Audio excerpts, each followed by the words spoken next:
Mainstream mental health is flawed, and I'm pulling back the curtain. I'm Andrea Clark, a former family therapist who walked away from the system to expose the truth. After my own journey from medication maze to holistic healing, I'm here to challenge the status quo and reveal the mental health truths most people don't know. The truth about mental health is your radical roadmap to wellness. Raw stories, expert insights, breakthrough solutions. This is where traditional modalities end and real healing begins. Dawson Church is a best-selling science writer and the author of 3 award-winning books. The Genie in Your Genes broke new ground by showing that gene expression is influenced by emotions. Mind to Matter is based on hundreds of studies showing that our brains play a key role in constructing the reality around us. In Bliss Brain, he demonstrated that as we cultivate peak states, our brains rapidly rewire themselves for happiness. He is the founder of the Veterans Stress Solution, which has offered free PTSD treatment to over 222,000 veterans. After retiring from active business management, Dawson has continued to teach and inspire through his presentations, podcasts, books, and blog posts. Hi, Dawson. I'm so excited to have you here today. How are you? I am doing great, and I am so grateful for your approach, Andrea. I can't wait to take a deep dive into this. Yes, I'm really pumped about this conversation. So before we hit the record button, we spoke a little bit about the research that you've done, and you have a lot of research under your belt. So before we even get into that, because I can't wait for people to hear, can you just tell us a little bit more about what it is you do and the services that you provide to people? Sure. I got really interested in trauma, psychological trauma, and I got particularly interested after the wars, the most current wars in the Middle East began in Iraq and Afghanistan. And what was happening in my life back then is I actually was in a totally different profession of book publishing. And I've been in book publishing for decades as a career, but I also was dabbling in energy therapies. And I recently made the commitment to meditate every day. And that was just a big watershed moment. I said, no excuses. I'm going to get up in the morning before my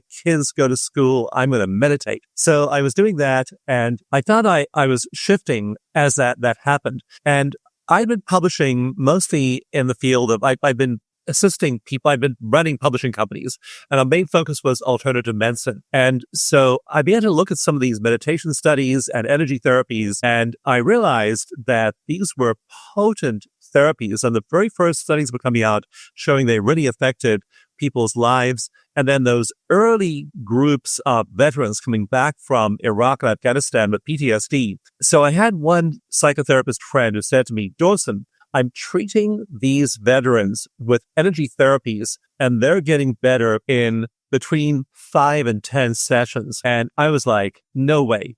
PTSD is just a really difficult syndrome to treat. All the literature in the American Psychiatric Association says it's pretty much untreatable. Even drugs can't touch it. Complex PTSD is impossible. And so how could you say 5 to 10 sessions? But more and more therapists told me that, and I had a lot of therapist friends. And so eventually I looked into those therapies, and I found that there were these stories. And then we had to organize research, and we published our first very simple pilot studies. And sure enough, we had these veterans walking in with flashbacks and nightmares and intrusive thoughts and hypervigilance and all of these symptoms. And they walked out some of them walked out after 3 sessions and said, I'm fine. I don't need any more treatment. I was astonished at the results of those early pilot studies. So I then organized some larger scale randomized controlled trials. I then organized some multi-site studies, and I really focused, I just in publishing a peer-reviewed journal in this field, and I was working largely in that research capacity, and the results began to come in, and they were just mind-boggling. We really could remediate even complex PTSD in under 10 sessions. Eventually, we had to present this in Washington, D.C. I went to D.C. I wound up being invited to testify before congressional committees, which I did. Eventually, this got the attention of the VA. We got to do pilot projects in the VA. Eventually, after 10 years, took a long time, we were accepted as an evidence-based therapy by the VA, and now we train therapists in the VA in these energy therapies. So that's been sort of the trajectory of things in terms of PTSD, trauma, anxiety, and depression. And I then shifted over the last 5 years to additionally focusing on what happens to people when they have a traumatic event and how it can trigger post-traumatic growth. Because for 2/3 of people, it actually does not trigger PTSD, it triggers post-traumatic growth. That's in 2/3. That's much more common than PTSD for a traumatic event to trigger that. So I've now been studying that and developed a new scale for those experiences. And we're now looking both at people who are suffering. I mean, people in Gaza are suffering right now. People in Ukraine are suffering right now. People in various parts of the world, terrible genocide in Darfur going on for the last 15 years. And so we're active in many of these, our volunteers are active in many of these conflict zones, working with people who are highly traumatized. And so that continues to be a vital part of our work. And we're looking at the possibility of moving into these higher states of consciousness triggered by that. So that's just a quick resume of where I've been for the last 25 years of research and where I want to keep 25 years. That's incredible. Okay, so I want to hear a little bit more when you say post-traumatic growth. Can you explain what that means? So people go through a shattering event. I'll just give you one case history. So I worked with this one veteran, and he served 4 tours of duty in Iraq. He was in the Battle of Fallujah, terrible urban conflict in 2004. And he described the worst day of his life. And the worst day of his life was one of his friends had been killed, and he was a medic, and he was given the assignment of cleaning his friend's uniform to send it back to his friend's next of kin in the U.S. So here he got this bloody pile of rags and a helmet with a hole through the middle where the bullet had gone in to clean up. And that body had been in the Iraqi sun for a few days. It smelled very, very bad. And he was literally running out of the medic hut to get some fresh air. Then he'd run back in to try and clean the uniform a little bit before the smell overcame him, and he'd run back out again. And he's dealing with the clothes of his friend that had been killed. So that was the worst day of his life. And he is a very happy guy before he went to Iraq. He was noticeably less happy when he got back, and his friends were saying, your behavior has changed. You need help. And so eventually he got various kinds of help. And one of those was doing all of my trauma trainings and doing a session with me on that event. And he called that event the worst day of my life. And when I asked him about his degree of emotional triggering, it's a 10 out of 10. So we did acupressure while thinking about the event. And acupressure is simply stimulating acupuncture points on your body. And in our research, we occasionally will hook people up to EEGs and look at their brain when they're traumatized. And when they're traumatized, the emotional brain, the limbic system, is highly, highly active on an EEG. You see that they think about a trauma and their emotional brain gets really triggered. And so what happened as he did the acupressure while thinking about the smell and about the events and about the feelings in his body, keeping him in his body while he processes this, is his degree of triggering began to go down. And it went all the way down to a low number. And so now, after only one session, he now has this very, very different worldview and memory of that. I ran into this young man who now, by the way, is a psychiatrist at Walter Reed Hospital in Washington, D.C. I ran into him about 6 months later, and I said, tell me about cleaning your friend's uniform, the worst day of your life. And he looked at me like I was nuts. He said, that wasn't the worst day of my life. That was one of the best days of my life because I got to clean the uniform. I got to show the love to his family by being the one that got chosen to clean the uniform. So here has had what we call in psychology a cognitive shift. What he used to see as the worst day of his life now becomes an act of love. And nothing had changed objectively. It was still this horrendous experience, but the way he sees it has changed. And now his limbic brain is calm. His emotions are calm. His body's no longer pumping out cortisol in response. So that's therapies can do. And the difference they make in people's lives doesn't change your actual objective past, but now post-traumatic growth is kicked in to where he now perceives the exact same tragic event from a whole different perspective. And that's how people can use even the tragedies of their lives. But I'm talking about Rwandan kids who saw their parents hacked to death with machetes before their eyes. Haitians who lost their parents in the 2010 earthquake there. We worked with people in absolutely dire circumstances and seen them turn the tragedy of their lives into fuel for post-traumatic growth, and it makes all the difference. So that is possible. It's often the case.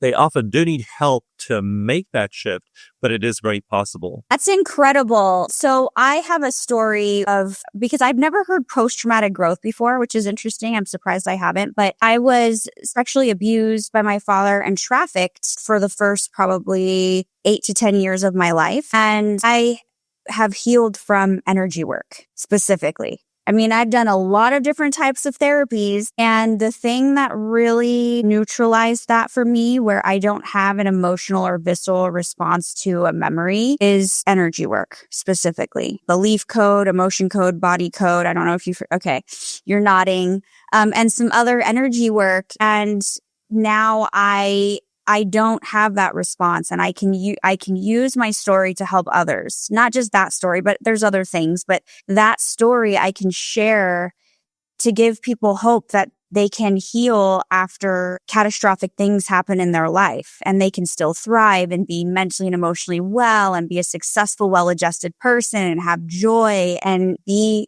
truly healthy. And I don't think that I would be able to do that or live with that perspective if I didn't have that energy work. I really don't. And I feel that people just think it's weird or woo-woo or that's not science. And so I'd love to hear a little bit more about your journey to that becoming what would be considered validated, reliable, right? Because you said it was a 10-year journey. And that's a long time. And that makes me really sad for people and their potential healing that they're missing out on. Yeah, I'm so sorry to hear that you suffered in that way, because when this is happening to children, now when you have a tragedy as an adult, then you have a lot of resources to deal with it. You can walk away, you can defend yourself. When that's happening to you and you're 2, 3, 5, 7, and 9, you have no resources. You're at the mercy of that person. You're literally trapped and you can't get away. And so this produces a level of trauma. We call it complex PTSD because it's different. And in fact, many of my psychiatrist friends really have lobbied for the categorization, the diagnosis of complex PTSD as different, as a separate diagnostic category. Because when this is happening to a young brain, not just a young mind, it is a young brain, and neurons are forming, it's firing and wiring in the presence of unbearable abuse. And so that is, in traditional mental health, virtually impossible to treat. And it's just, again, something we have to really be activists about in our society and in our world, because it just has to be eradicated the way we eradicated slavery and many of the other ills of society in the past. So I just want to, get on my soapbox there and say that first. Get on your soapbox as much as you want. It should never have happened. And then it does happen. And how do we heal it? And the pernicious problem here is talk therapies are really not that great at addressing these things, because the abuse occurred and the damage occurred before we developed the ability to talk. The broken brain, the verbal areas, the language parts of our neural structure hadn't developed yet. We were experiencing this. I have an amazing sonogram of a baby in the womb. It's a fully formed, mature fetus. It's floating there in the amniotic fluid. And then the mother and father start yelling at each other. Mm-hmm. And this little baby is jerking around. It's getting totally traumatized as the cortisol flows from the mother's body through the placenta into the baby's body, and now the baby's getting traumatized and it isn't born yet. How can talk therapy reach those areas when those parts of the brain haven't even formed yet? So that's why we use energy therapies, especially for early prenatal, perinatal trauma, because they reach in there to the energy system and the body. It's the body that keeps the score. And so we have to learn to release those things at that body level, at that energetic level, because you can't successfully do it very often just using a mental perspective and talk therapy. In fact, one of the founders of modern talk therapy was a psychiatrist who worked with the veterans in the 1950s. And he wrote in his classic book, The Practice of Behavior Therapy, he wrote, "We found that when doing talk therapy with these veterans, that it was not helpful, it was harmful." Yeah. And nowadays we recognize the concept of re-traumatization. When I start to blab about this, I just start to light up all those neural pathways and I feel worse. I'm reinforcing that neural feedback loop. So we actually find that talk therapy can re-traumatize people. But when you instead light up those neural pathways and use energy to counteract them, that's when the emotional brain calms down. And so that's when the possibility of post-traumatic growth opens up, and you're then shifting things at the level, we call it energy psychology, and yet it's felt in the body. And so things changing and you feel differently. So like when you were talking about that, Andrea, I was watching you very carefully. It's like, I'm noticing the physical signs. Is she getting all tense? Is her face flushing? Is she starting to sweat? Because these are all physiological signs of learned trauma in the body. And we can tell when those have been released because people are able to talk about these terrible things of their past without all that triggering. It's just a story. It's no longer, in the words of another author, when the past is always present. The brain has learned to distinguish, oh, that was the past. It's no longer a threat to my survival, rather than importing it into the present as living emotion today. So yeah, there's a big shift that's possible here.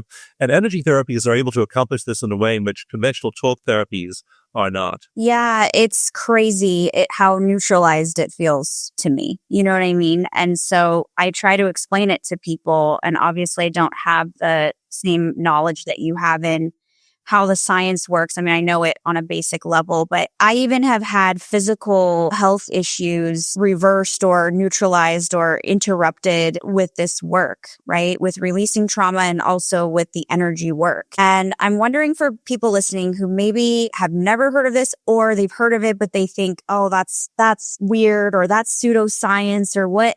Can you explain on a little bit more of a fundamental kind of like dumb it down level, like what is the science behind energy work and how it's accomplishing that for people? Yeah, I'm happy to explain the science. And what I want to just preface it by saying is that the science gets worked out later. We knew that aspirin worked for a century before we discovered how it worked. We knew that willow bark worked from which aspirin is derived for thousands of years before we had any clue about how willow bark worked. Quinine, penicillin, all of these things, we knew that they worked. We discovered experimentally that they worked.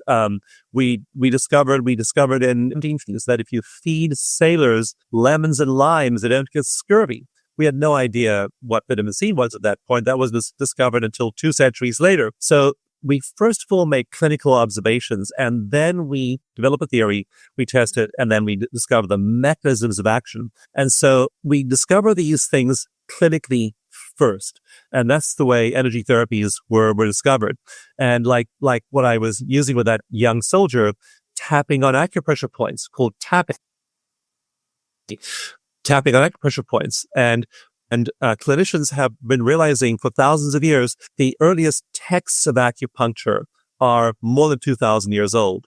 So we've known for thousands of years that stimulation of these points results in rapid shifts in the body. And so it's observational initially. After a while, though, it occurred to me around 2006, 2007, that if this person is feeling so much better and their PTSD symptoms are going away, their stress hormones must be dropping. So I organized a large-scale 5-site randomized controlled trial measuring the effect of 1 hour of either talk therapy or energy therapies. and there was a third group that just got rest. So there are 3 groups in this randomized controlled trial. This was a big trial, was published in the oldest peer-reviewed psychiatry journal in the US. So these are all published in major journals, not fringe journals, major journals. And we found in that study that people's cortisol levels dropped precipitously when they did that. So that's one mechanism, is your cortisol drops quickly and dramatically. Another study I did later on, we had people for a week at a retreat center. We were doing the tapping. We were also doing an evidence-based meditation method called eco meditation in the mornings. So meditation in the mornings, tapping and working on all of their old traumas all throughout the day. And between day 1 and day 7, their levels of cortisol dropped 37%. Wow. A replication, their cortisol levels dropped 41%. So people's internal stress biochemistry changes dramatically when they do that. I then used that research to do research. If your body is dialing down cortisol, then the genes that code for cortisol must be being suppressed. So we did a study looking for gene expression, and that was a study of veterans with long-term severe PTSD getting 10 sessions of EFT tapping, and we found that their genes were affected dramatically. Their inflammation control genes were turning on. Their immunity genes were turning on. Another study found 72 genes were being affected by 1 hour of deep psychotherapy with tapping as people use these methods. So we then worked out the mechanisms, and they're hormonal, they're like cortisol, they're neurotransmitters like dopamine, they are brain pathways like that limbic system calming down, and they are also genetic gene expression changes and little epigenetic tags called microRNAs, which I won't bore everyone with an explanation of those here. But these little epigenetic tags that stick to genes and stop them from expressing, those were literally popping off the genes when we did this work. So those are all the mechanisms as now the science. It shows dramatic shifts happening inside the body. And that's why people heal from physical diseases as they heal mentally. So these veterans tell us, oh, I don't need my Viagra anymore. Don't need my Ambien anymore. Don't need and they go dropping a whole bunch of their medications because they're just fine. And it was all psychological to begin with. It was all based on their body thinking that they're still in combat when they hear a car backfire. So shifting one's PTSD, shifting one's the way one's mind is processing information shifts the reality of reality. Do you have a library somewhere where people can read your research, or do they have to go searching in these different journals? Yeah, it's cool. I'll just spell it out for you now. It's research, and my big website is EFT Universe. So it's EFT, Emotional Freedom Techniques, EFTuniverse.com. And the cool thing about that too is we got a grant recently, and we were able to make that database searchable. And so you can go to research.eftuniverse.com, go to anxiety and just search anxiety, or go to depression, search depression. And you'll just look at the studies there, and meta-analyses, randomized controlled trials, outcome studies, case histories, and they'll blow your mind. Okay, I'm so excited. And I will include that in the show notes for people if you're listening or even watching on the YouTube channel. So why do you think it took so long for the research to be considered valid, or for that technique to be folded into the veteran services? Can you tell us a little bit about that process and research and even funding and just all of that? Because this is one thing I'm really passionate about, is that people don't understand that just because something isn't mainstream yet doesn't mean it's not valid or reliable or there's not efficacy there. There's a whole process, and there's a lot of interested parties who control where a lot of the funding go. And I'd love to, because you're in this field of research, can you shed some light on that process? So my family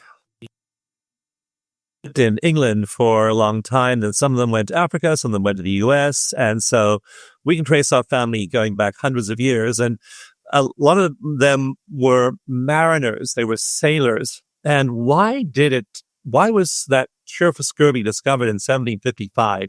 And then the Admiralty, the British Navy, didn't start actually shipping boxes of oranges and lemons on ships for another century. Why did it take them a century after the cure for scurvy was discovered to take any action whatsoever? During that time, and this includes the Napoleonic Wars, more British sailors died of scurvy than died in battle.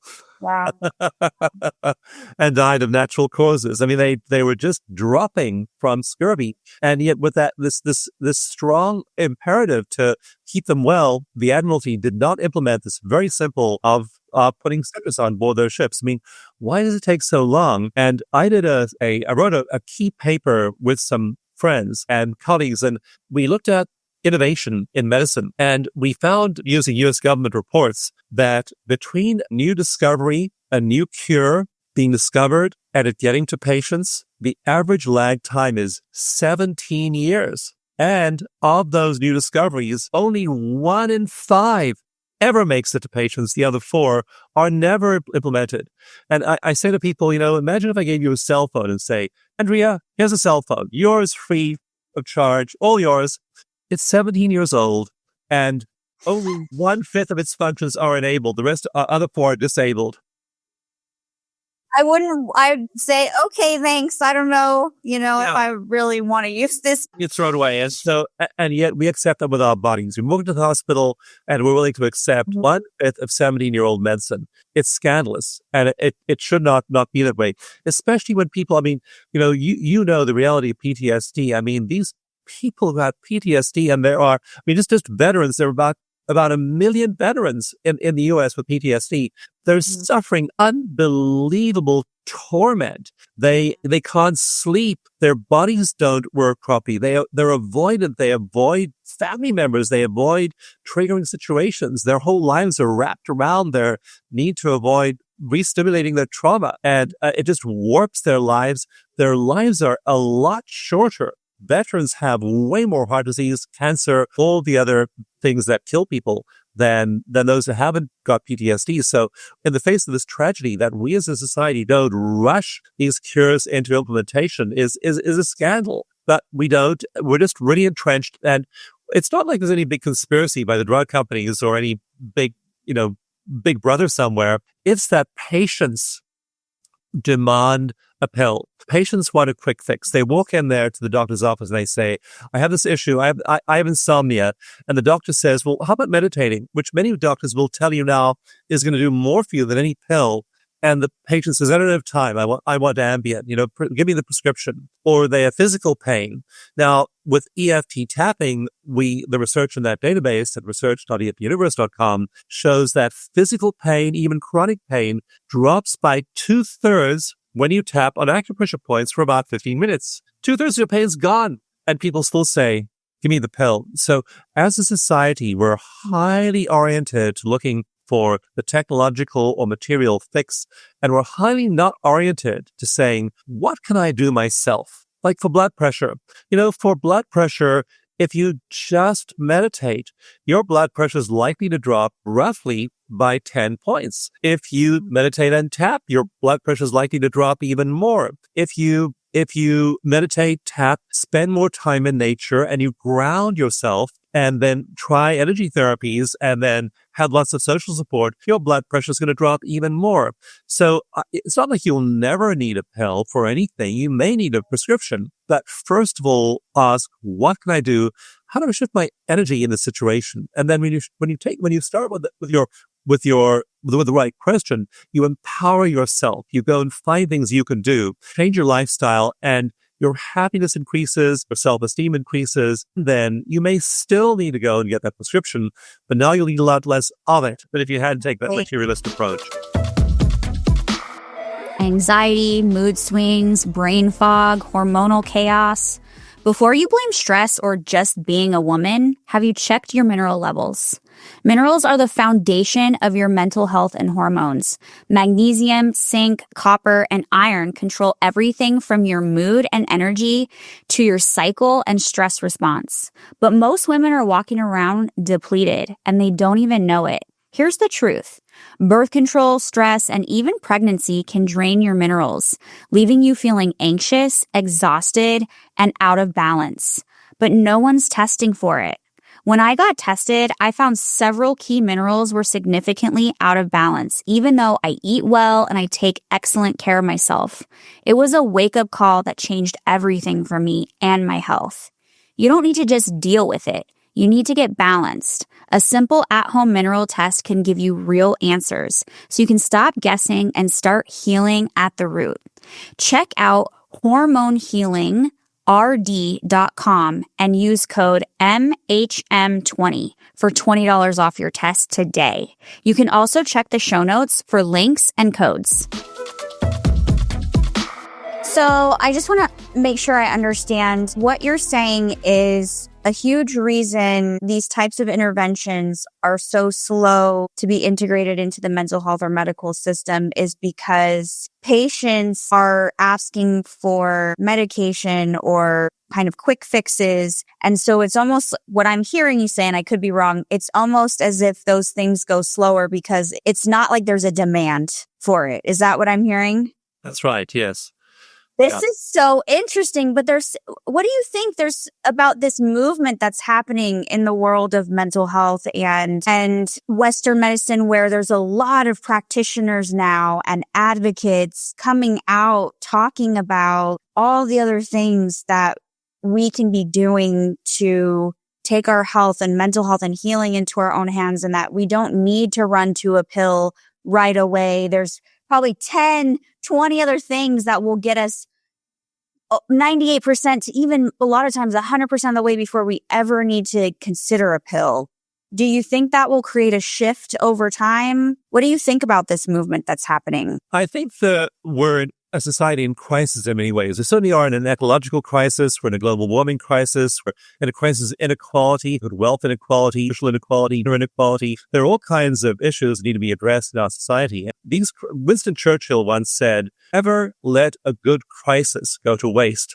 And so we can use these crises. Mental health is one. I mean, our rates of anxiety and depression have been going up over the last 20 years, not down. And so we have this crisis and we can use it effectively. So more and more, your doctor will recommend meditation. For example, Kaiser Permanente is the largest healthcare system in the US. And now on their website, you can go and they will give you a page for EFT tapping.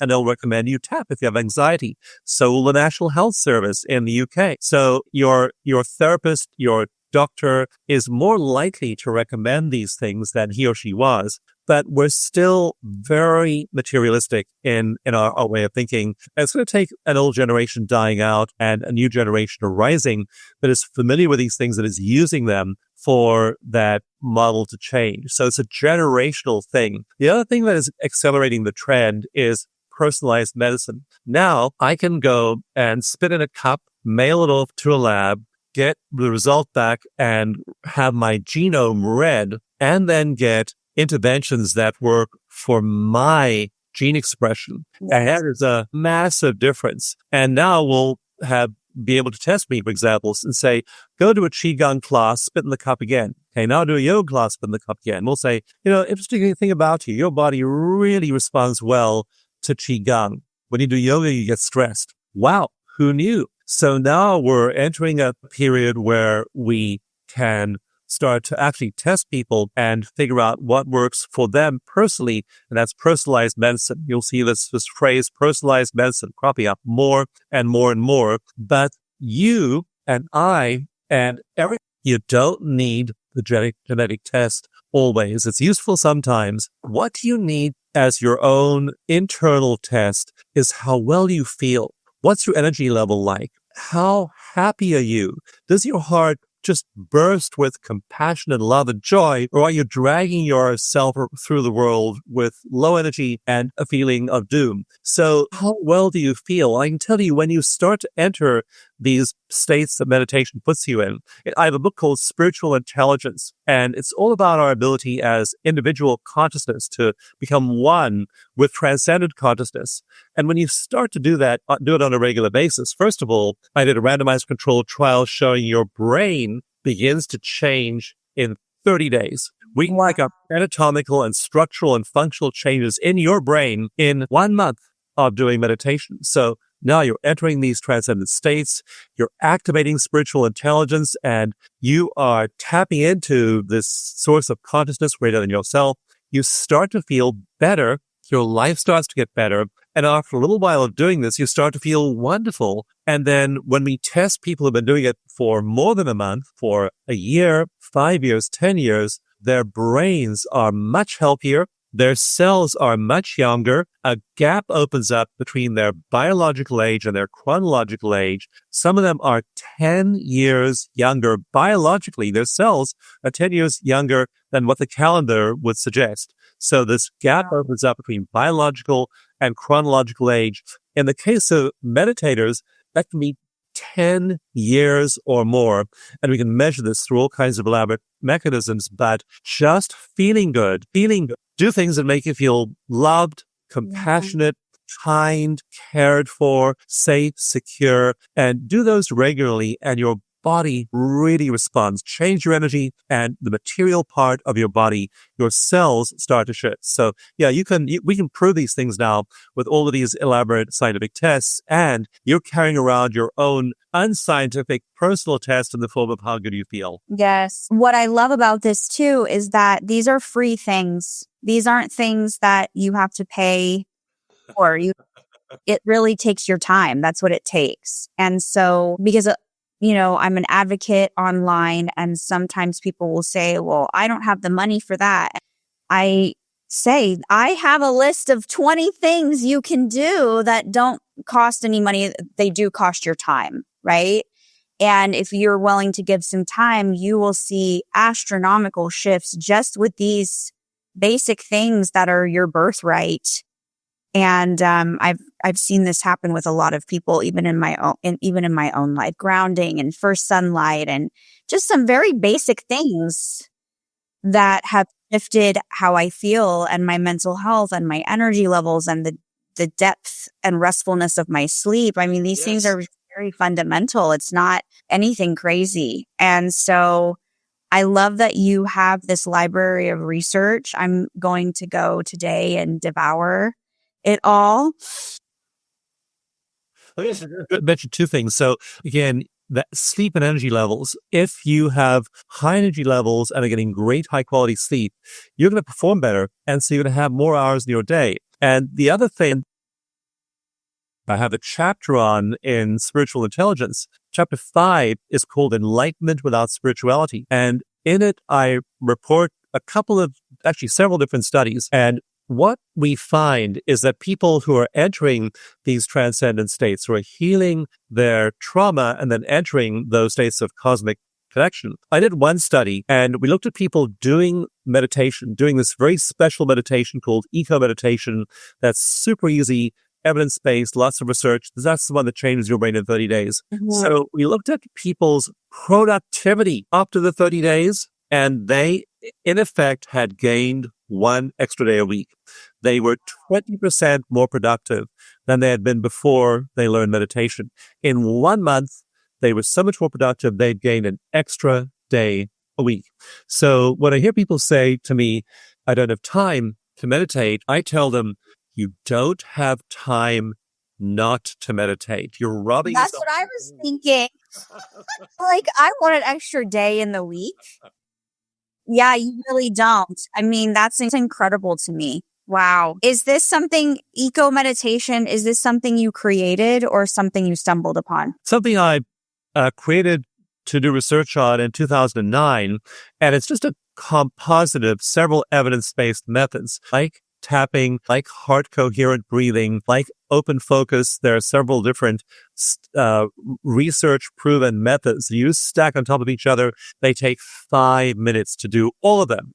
And then you find yourself in this very deep meditative state. We then recommend you stay there for another 10, 15 minutes, and then you come out of it and ground yourself. But yes, called Eco Meditation. It's free. It's been free ever since I developed it many, many years ago. And there are now a lot of clinical trials that are using Eco Meditation or similar methods. In chapter 2 of my book, Spiritual Intelligence, I talk about the studies of Alzheimer's disease and how when people who are in the process of cognitive decline and brain shrinkage, because Alzheimer's shrinks your brain 70%. Okay, so if you look at I have one image in that chapter 2 of Spiritual Intelligence of an Alzheimer's brain at 65 on a morgue slab and a regular brain, and the Alzheimer's brain has shrunk 70%. Mm-hmm. So that's what happens with Alzheimer's. They put these Alzheimer's patients in a clinical trial. They had them do a half hour of an evidence-based meditation, body-based meditation technique for 6 months. They measured their brains again, and their brains have grown. Oh. Wow, that's incredible. Wow, that's incredible. I'm really excited to dive into your work. Tell us about I believe you mentioned another book before we hit the record button, or was it this book that you referred to? Yeah, my most recent book is Spiritual Intelligence, and that recaps a lot of this. It talks about brain growth, which meditators do.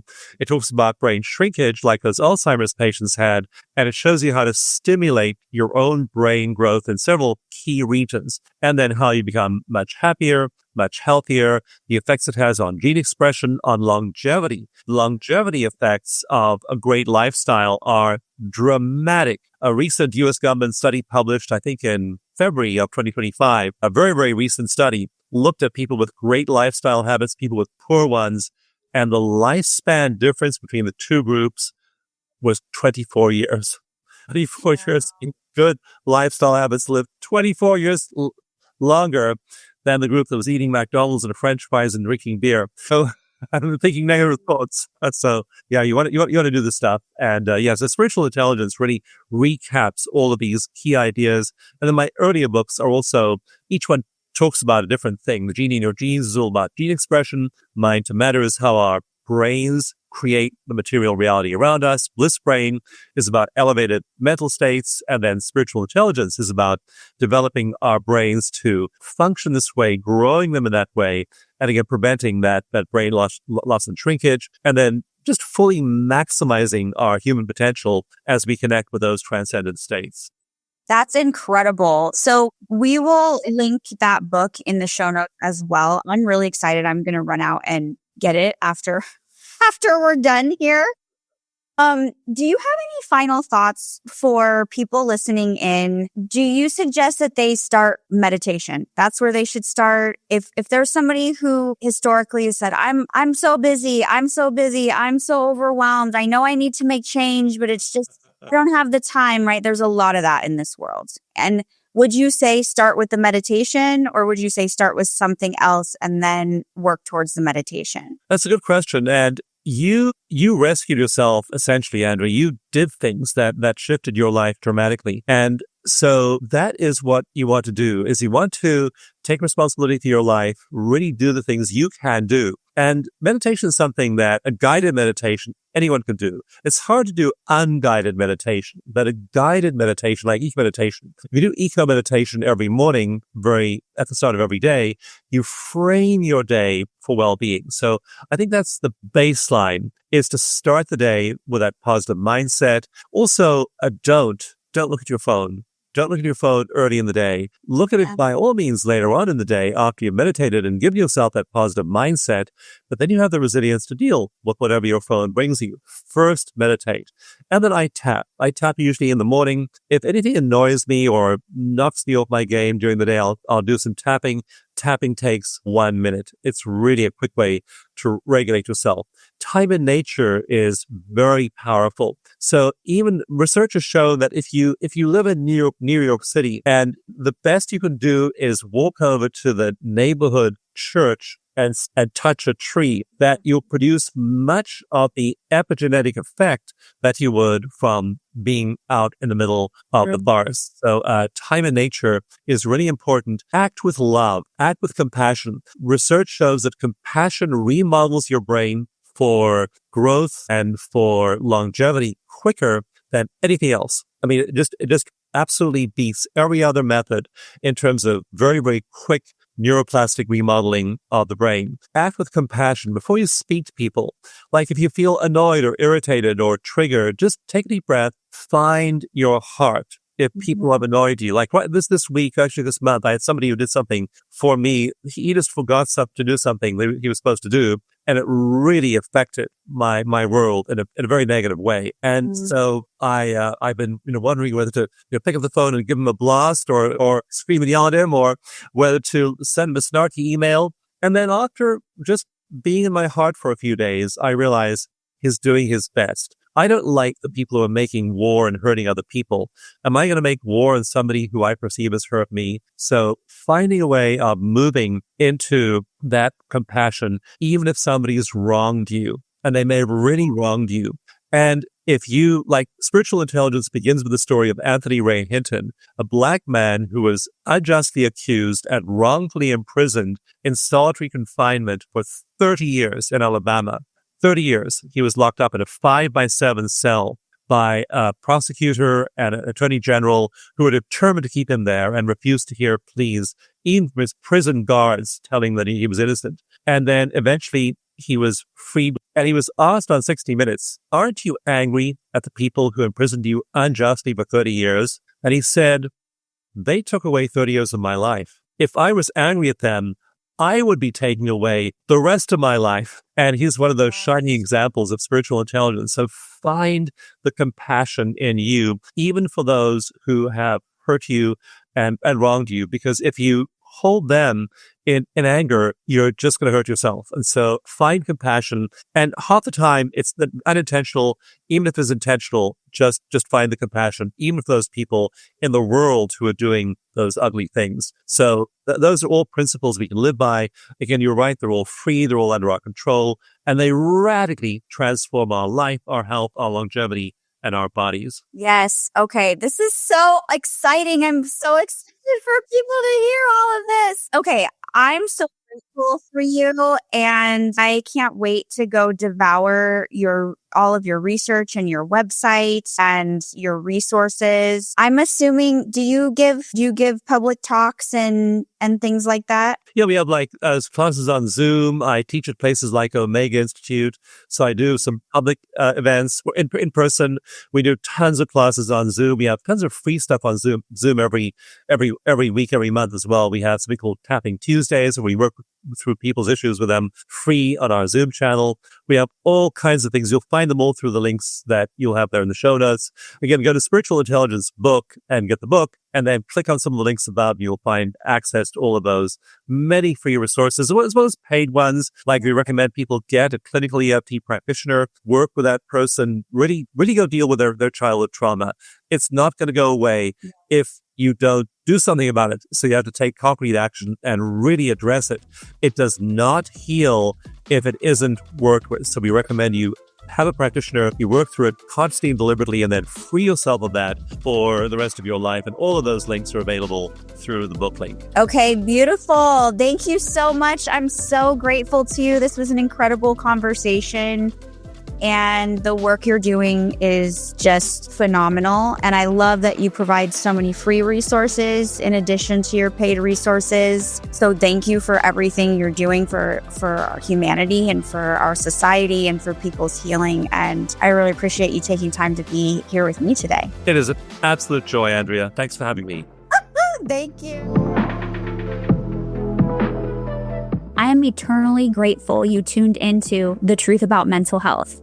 If this message matters to you, please spread the word by subscribing, leaving a 5-star review, and sharing with someone who needs this knowledge. Let's keep reclaiming our mental health together.